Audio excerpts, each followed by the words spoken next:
and they work hard on education and awareness, but we'll have them hopefully available the next time we do something like this. So right now, without further ado, I guess you could say, right? Oh, good, he's got his wallpaper showing direct from his kitchen table then in Knoxville, Tennessee. We have Dr. Jonathan Wall. Thank you, Muriel. I appreciate that. I will just share this.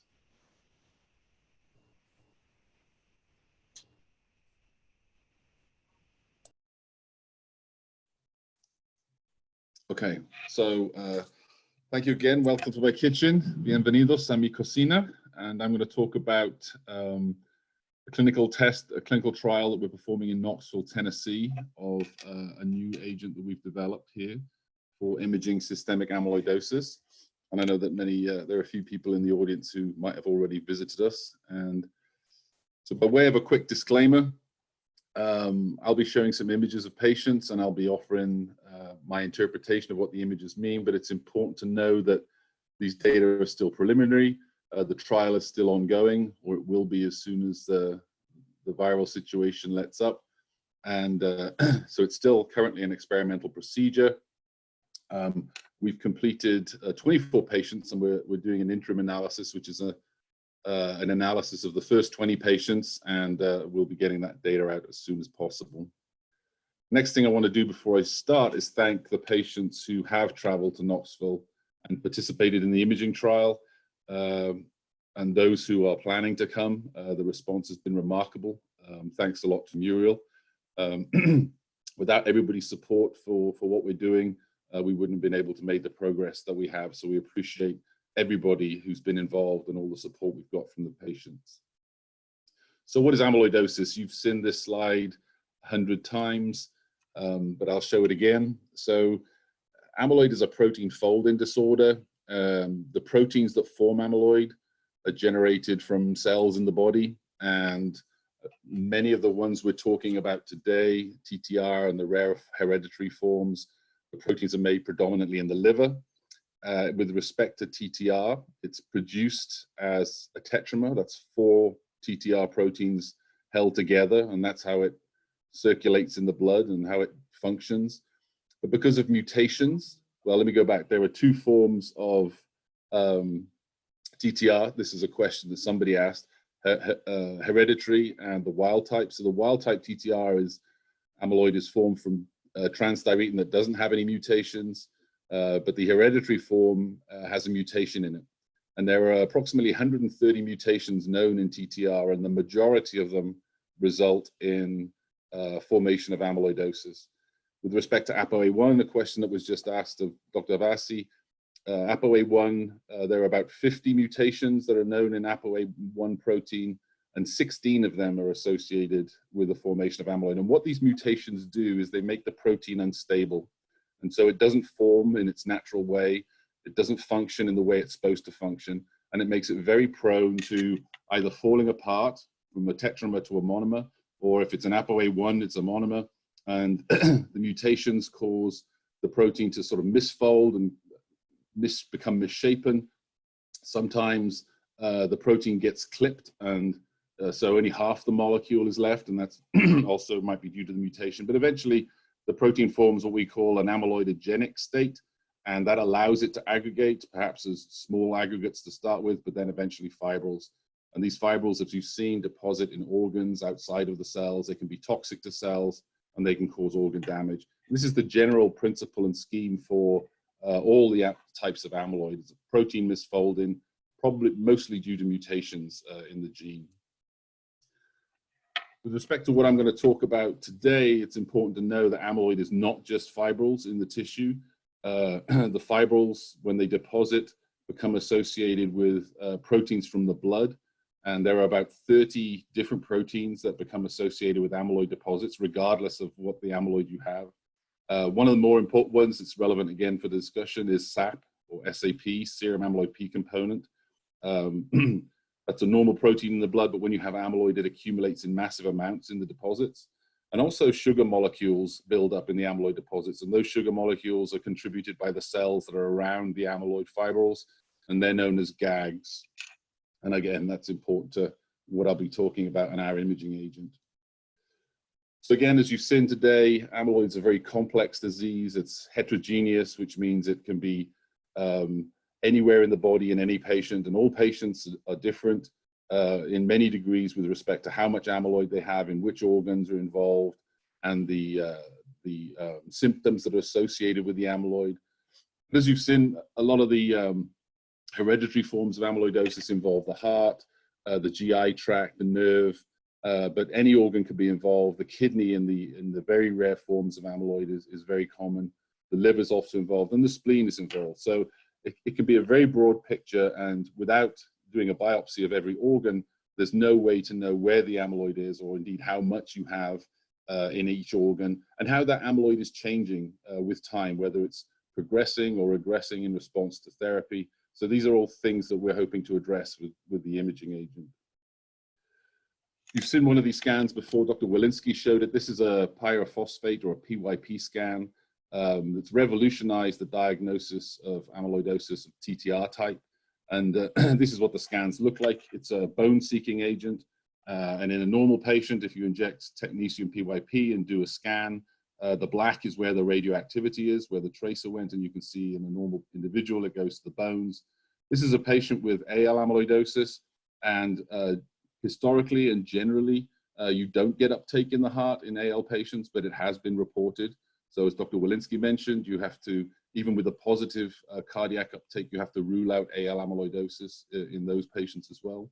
But these are great examples of TTR patients, and you can see here, the heart lights up in the chest in both patients, and again, you still have some bone uptake. And if you look at the heart in cross-section, so we're looking across the patient in this sort of direction, you can see it's made up the main left ventricular muscle, which is very thick. This is the side of the heart that pumps the blood around the body, so it has to be thick and powerful. This is the right ventricular wall. This accepts the blood from the lung, pumps it into the lungs, and so it's smaller. But this is the kind of pattern we see, this horseshoe shape associated with amyloid in the large muscle of the heart. In Europe, many of you guys have heard about SAP scanning, serum amyloid P component. As I mentioned, that's a protein that's in the blood that binds to all types of amyloid. And in Europe, there are two groups, one in London and one in the Netherlands, where they isolate the SAP from normal human donors. They make it radioactive with a form of iodine called iodine-123, and then they re-inject it into patients. And this SAP scans are able to image all types of amyloid, except the amyloid in the heart. That's the one of the downsides of SAP scanning. It cannot image the heart. But this is a lysozyme patient, a lyse, and you can see liver involvement here and perhaps some spleen here. So if the very rare forms of amyloid can be imaged using this agent, but the disappointing thing is it's only available in Europe, and you've got to travel over there and get that. So again, this is one of the reasons we've been working on developing an imaging agent, so we can address this and generate images like this over here in the US for all types of amyloid. So what I'll be talking about is a first-in-human amyloid imaging study that we're doing at UT Medical Center. And one thing to note up front is this is not an industry-sponsored trial. The trial is being supported by donations to our program from patients and researchers, and we're very grateful for that support. So the imaging agent we've developed is a small protein called a peptide. This is a representation of it here. It forms a helix, and along that helix, regularly spaced, are components, amino acids, small building blocks of the peptide that have a positive charge on them. And there are 12 positive charges along this peptide. And when it interacts with amyloid, this helix forms and all the charges sort of line up along one side. And the reason it combined amyloid is because amyloid fibrils have negative charges on them also. And the GAGs that accumulate have very high amounts of negative charge. So amyloid deposits themselves are extremely what we call electronegative. They have a huge negative charge on them, more than the cell surface of normal cells. So when we inject this peptide into patients, the positive charges on the peptide, on the imaging agent, line up with the negative charges, and you get a very specific interaction with the amyloid deposits. And when this is made radioactive, that allows us to visualize the amyloid in whichever organ or tissue we're looking at. The other thing to remember about this is that the negative charges on fibrils are present regardless of what the protein is that makes up the fibril. So whether it be lysozyme, gelsolin, TTR, light chain, there's negative charges on all those fibrils. And similarly, regardless of the protein that makes up the fibril, GAGs, these sugar molecules that are highly charged, are always associated with the fibrils. Again, regardless of the type of amyloid you have, there's always GAGs present. And that means that this agent has the potential, when we developed it, to image all types of amyloid and bind all types of amyloid. So a little bit about imaging and how we do it. So this is the peptide, and it's radio labeled with a radioactive iodine molecule called iodine-124. And that allows us to visualize it using a PET scanner, a positron emission tomographic scanner. And this is a representation of it, and it allows us to generate three-dimensional images of the patient, because this ring of detectors, which detects the radioactivity, is encompassing the entire patient. So that allows us to get 3D images. And so the patient's injected with the radioactive peptide. We wait a few days or hours, and then the patient comes in, they lie on the scanner, and as the patient moves through this ring of detectors, the radioactivity that's accumulated in the amyloid, in the organs and tissues, shines onto the detectors, and then we're able to generate this 3D image with very good resolution and be able to detect the deposits. But this type of imaging as well is also quantitative. So the amount of radioactivity that accumulates in the organs, we think at this point, is a measure of how much amyloid you actually have there. We're still working on demonstrating that, but the potential is there to actually quantify the amount of amyloid you have. Oops, excuse me. So this is the design of the phase 1 trial as it was approved. In part 1, we recruited 3 patients with AL amyloidosis, and they had to have more than one organ involved.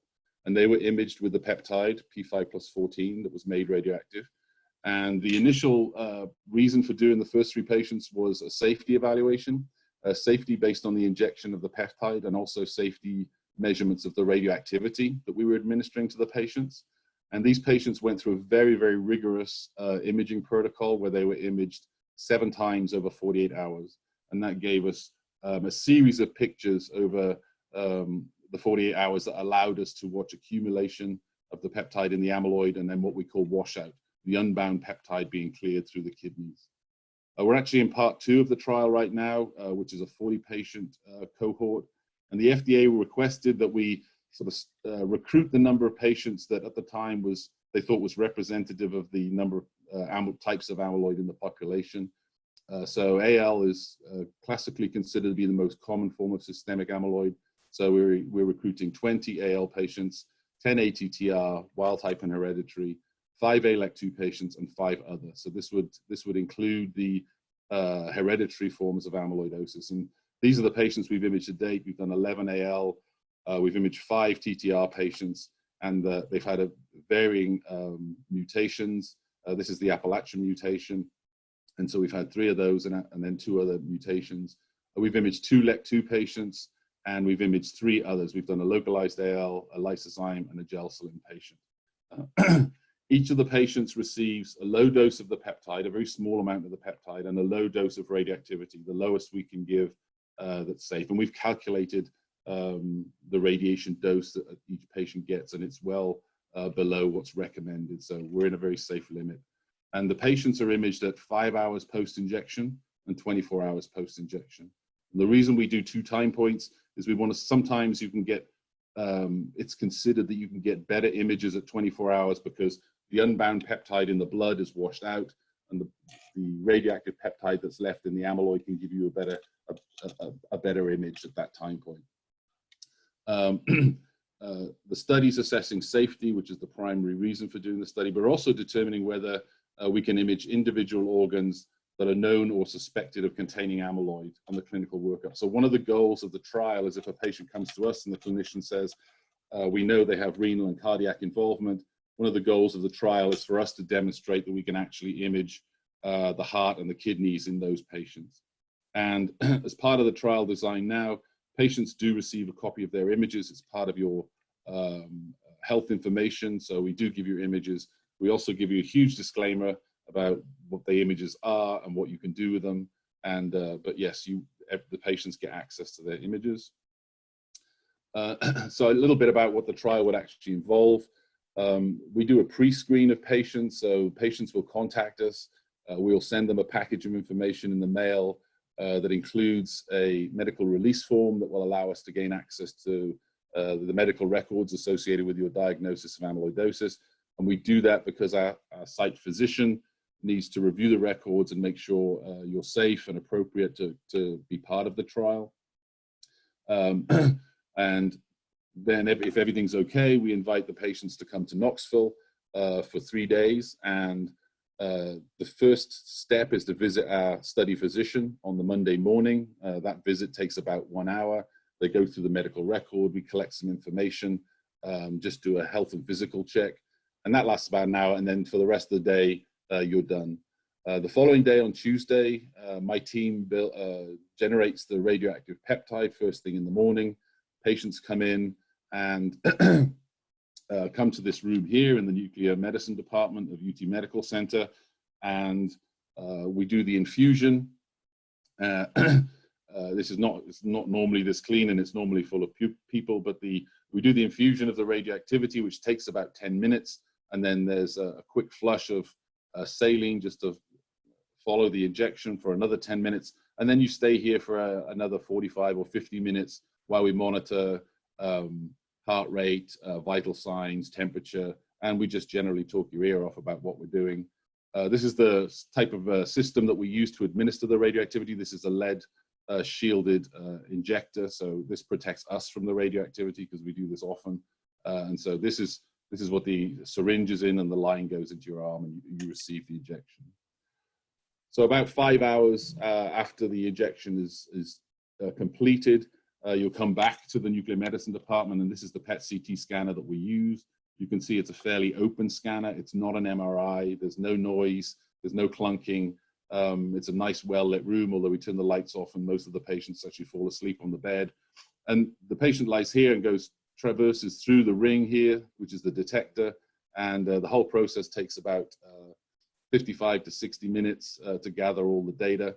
And the way we image the patients, we'll do a 10-minute imaging of just over the legs. We're very interested in trying to assess if we can see amyloid in the nerves in the legs, which is a common problem for many types of amyloid. And then we'll do a whole body scan, which can take 35 to 45 minutes. And then we'll do a 10-minute acquisition over your heart. And so we'll just put the heart in the ring, and and we'll do the heart image. And that allows us to get a higher resolution image of the heart. And that's the imaging process. So a quick bit of background to help you sort of understand the images I'm going to show. So this is the human body, stylized. Most of us don't look like this when we've been through a PET-CT scanner. But you can see this is the neck where the thyroid gland is, and that's important to note because some of the free iodide that's generated during the scan can accumulate in the thyroid. The heart is in the chest, obviously, and the lungs are behind it. The liver is on the right-hand side. You have a spleen here, the stomach's here, the intestines, and the kidneys are behind the intestines. As I mentioned, PET-CT imaging is a three-dimensional imaging system, so we can generate 3D images, but we can also slice those images sort of long ways or axially across the trunk, and that allows us to look at various views of all the organs and assess whether there's uptake of the peptide in those organs. So what does normal look like? This will help us, again, orient what we're about to see in the other images. This is a patient with light chain amyloidosis, or was diagnosed with light chain amyloidosis in 2012. And she had a stem cell transplant in 2013. And the transplant went well, and she went into complete hematologic remission, which means that all the light chain proteins that were forming the amyloid were cleared out of the blood and didn't come back. And when we imaged her last year, she was diagnosed with renal amyloidosis, and here's the kidneys in this image. This is what we were expecting to see, but what we actually saw was no amyloid anywhere. This bright hot spot here, which is a lot of radioactivity, is actually the stomach. And as the peptide, this is a norm. We see this in everybody. We call it physiologic uptake. What happens is that if the peptide doesn't bind to any amyloid, it goes through the kidneys and into the bladder. Some of the peptide loses its iodine at that point, and the iodine goes back into the blood and ends up in the stomach. So this is normal for everybody, we see it. But this is what a negative scan looks like. It's all gray, a little bit of blue, and no uptake anywhere else. So this is normal. In contrast, these are 3 patients with ATTR amyloidosis, and these 3 patients actually were diagnosed with cardiomyopathy, ATTR. And you can see in each of these patients, this is the stomach in each one of them. As I said, this is normal background. But what you see here is the left ventricular wall, that large, thick wall of the heart, lighting up, and the green and the blue and the yellow, that's the radioactivity, that's the radio tracer accumulating in the amyloid in the ventricular wall. And you can see in all of these 3 patients, this is the left wall of the heart, the thick muscle. In this patient, you can see the thick wall, and you can see the right ventricular wall, which is thinner, and perhaps some of the atria, which are the small valves of the heart as well. And so the resolution of the imaging we can get is excellent. We can see all the walls of the heart, and if there's amyloid there, the radio trace is actually picking up. The hot spot down here is the bladder. As I say, the peptide goes through the kidneys if it's not binding to amyloid, and eventually passes out in your urine. So what was interesting to us is these 2 patients were both diagnosed with peripheral neuropathy and no evidence of cardiomyopathy. The cardiac biomarker that is checked in the serum was absolutely normal in these patients, NT-proBNP. It was normal, but when we imaged the heart, we found amyloid again in the left ventricular wall of both patients.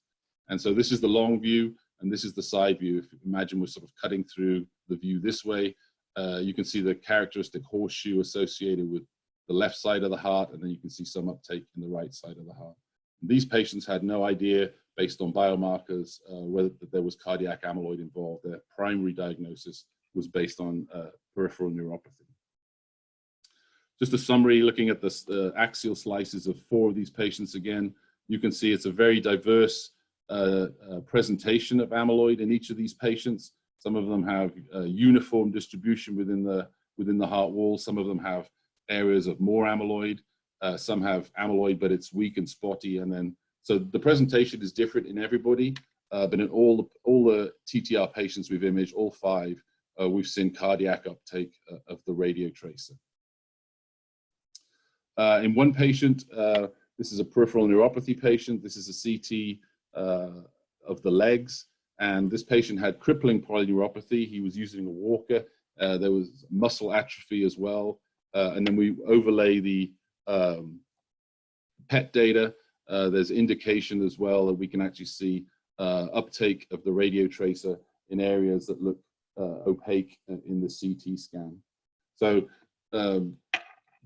we're hopeful that with the appropriate scanning parameters and a sensitive PET scanner, that we might be able to see amyloid deposits in the peripheral nerves. There's a lot of caveats associated with that. Small amounts of amyloid we won't be able to detect because there's a threshold for how much we can detect.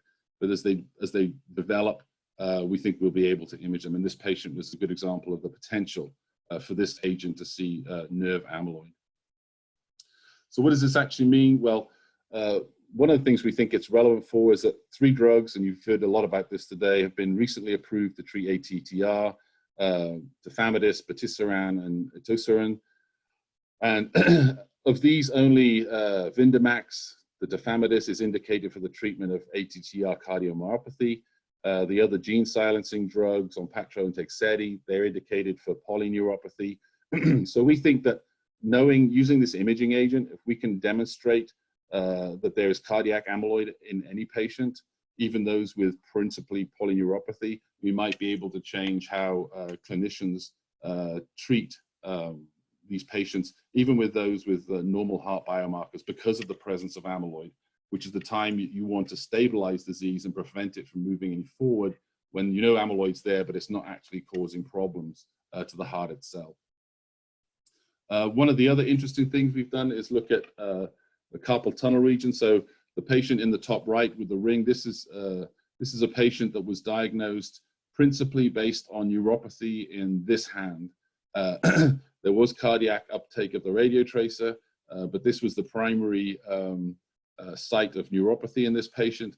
And you can see there's uptake of the radio tracer. It's black in this case, relative to these other patients. This patient also had peripheral neuropathy in his hands, but these two TTR patients had no evidence of it. And so we can see there's a greater uptake in this arm. So we think that maybe even the radio tracer under the right conditions would be able to show amyloid associated with carpal tunnel ligaments of the hand, which is one of the earliest manifestations of or predictors of systemic TTR.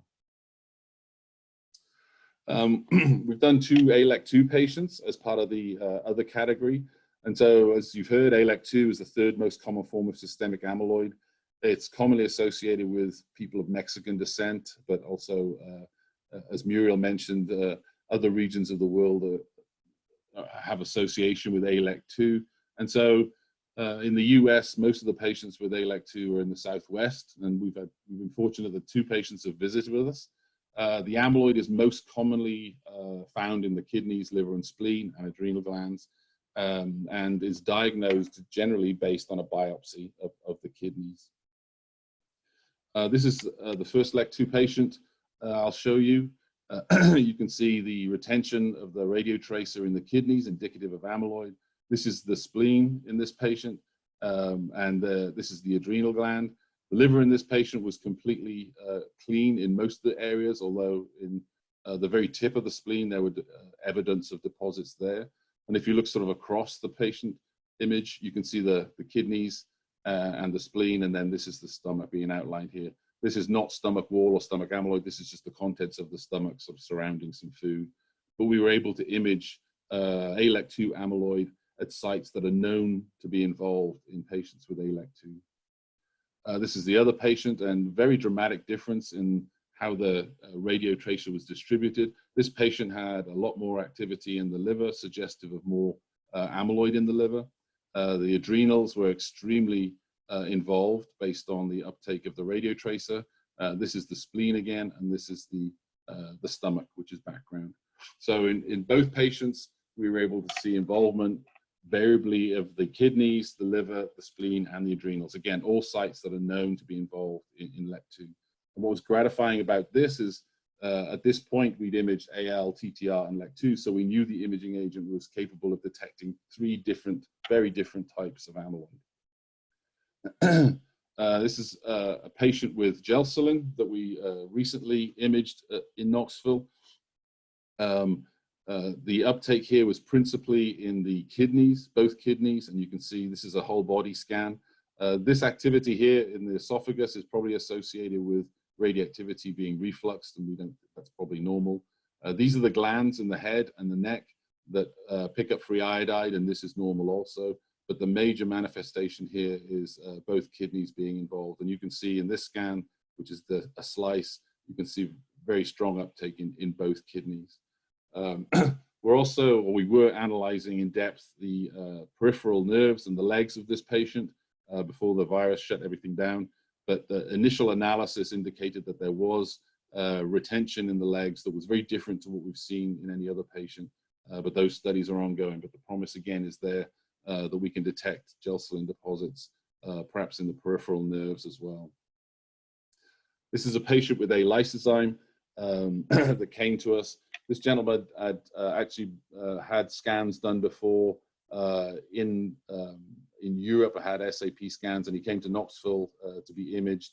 This is the whole body scan. Again, this area of the head and neck is normal uptake, but in the liver, you can see spotty, discrete uptake in the liver, so that's representative amyloid. The kidneys are extremely bright, and this is the spleen, which is remarkable. But also in this patient, we were able to see sort of variable, spotty uptake within the heart as well. And this uptake is very different in manifestation, the way it looks, to what we see in patients with AL and ATTR. In fact, it seems to be on the inside of the muscle, not actually in the muscle bed itself. When you look at this patient, you look through the scans, you can again see this is the liver extending down here, but the amyloid is here. In this patient, we were also able to see the pancreas. This patient became insulin-dependent type 2 diabetic 6 months before he visited us. And so we were able to see this is the pancreas associated with amyloid in that organ. We don't know what type of amyloid it is. The pancreas can develop an amyloid associated with a protein called IAPP, islet amyloid polypeptide. It might be that, or it might be lysozyme associated with the pancreas in this case as well. So we don't know, but we're able to image it. Again, the spleen, and you can see the heart as well.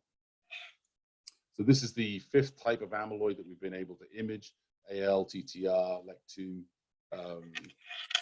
gelsolin, and lysozyme. And we're very interested in expanding this to work out how many different types of amyloid we can actually image, because the more benefit we can offer, the better it will be for us and the patients. So what have we learned from this? So infusion of the peptide has been very well tolerated by patients. Imaging at 5 hours post-injection provides excellent images. We don't really see much benefit right now in doing the 24-hour images, so we're considering whether to drop that time point.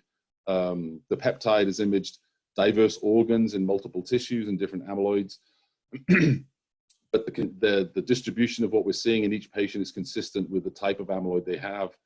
We've been able to image the heart, lung, liver, spleen, adrenals, pancreas. In AL patients, we've imaged the tongue, and we think the nerve is possibly imageable using the peptide. We've calculated what's called the patient sensitivity. This is how many patients that we know have amyloid have actually imaged as being positive. And right now we're at 96%. The one patient that we didn't see any amyloid in is that one I showed you, the AL patient, where there was no evidence of amyloid. And that's not common in AL, but there are reports of AL patients who have very good control of their light chain after a stem cell transplant, actually removing all amyloid deposits with time and recovering organ function.